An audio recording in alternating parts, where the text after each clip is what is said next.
Well, joining me this week are John Durie, the senior business columnist at The Australian, companies and markets editor at the Australian Financial Review, Nabila Ahmed, and Dean Patch, co-founder of the corporate governance and proxy advisory firm Ownership Matters. Welcome to you all. Oh, nice. Now, I interview Richard Goyder every year. Right. Of course, at this time, possibly twice a year, and every time I've interviewed him since the Coles takeover, I've banged on about the decline in return on equity. Right. Wesfarmers used to be 25%, now it's under 10. Okay. And he always, I let him go this week because he always says the same thing, which is that it doesn't matter anymore, that it's all about the turnaround. But the fact is that the shareholders who were with Wesfarmers before the takeover haven't done very well, have they? No, they haven't, Alan, and in part Richard's right, because they are improving return on equities, and so the people who bought in after the takeover, they're steadily improving, and that's Richard's story, and that's why there was some speculation in the press late last week that maybe he's looking at selling part of the empire or selling off Coles, which is just absolute rubbish and isn't going to happen, because Coles is very much Wesfarmers now, which Wesfarmers is a retailer, right? Exactly. That's, with bits off the thing, and so he's got to ride the Coles recovery, and that's going to be the whether the telltale of whether Wesfarmers shareholders do well or badly. Yeah, what do you think, Nabila?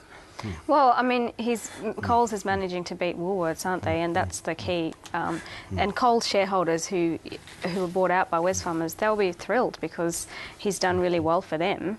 So it's a matter of relativities, isn't it? Yeah, I don't think there's a bricks and mortar retailer in Australia that's going to end up with a pre-Coles Wesfarmers type return on equity. So those days of a sort of 25% return on equity for retailers seem to be gone. Yeah, but 6 or 7%'s a bit low. That's a long way away from that. I think shareholders have got a right to complain. I mean, what should be said, though, is that when Wesfarmers bought Coles, they never envisaged having to issue so much equity.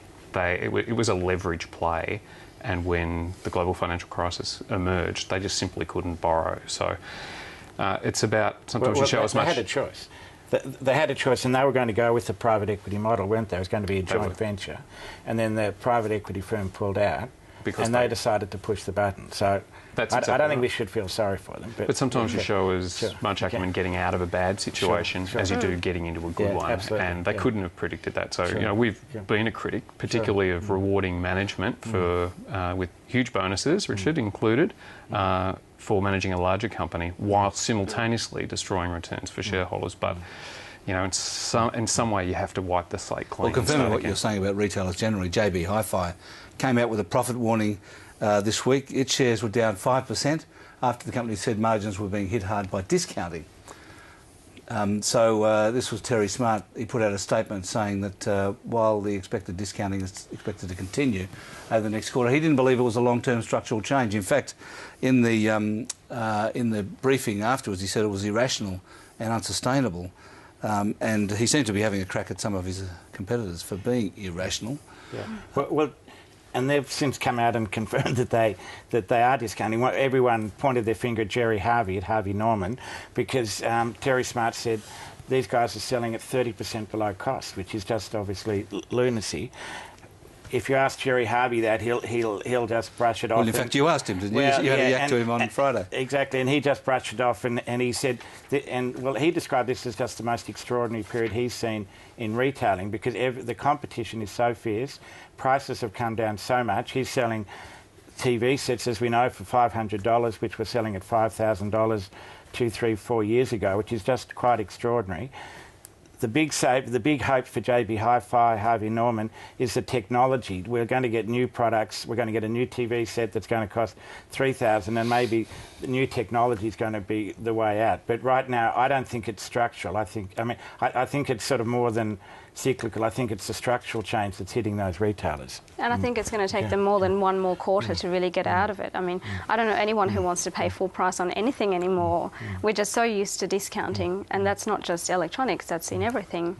Yeah, that's right. I mean, I'd like to believe that Terry Smart's right and that it's all going to get better, but it might not. I mean, Russell and Kogan is selling a lot of TVs online now. They're going straight from China onto people's doorsteps. Yeah. Well, JB Hi-Fi are doing it too. You can directly import and avoid the GST. And so, I mean, say what you like about JB Hi-Fi, but they're probably almost best in sector for responding very quickly to the market condition.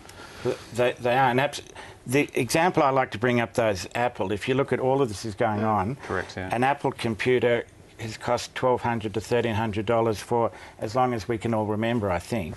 And that's just been pure marketing. And obviously, in time, the Apple story is going to implode because there's a lot of smart people trying to bring it down. But right now, they're just proving all the theories wrong. Yeah. It's just the power of the brand, isn't it? Power of the brand, that's yeah.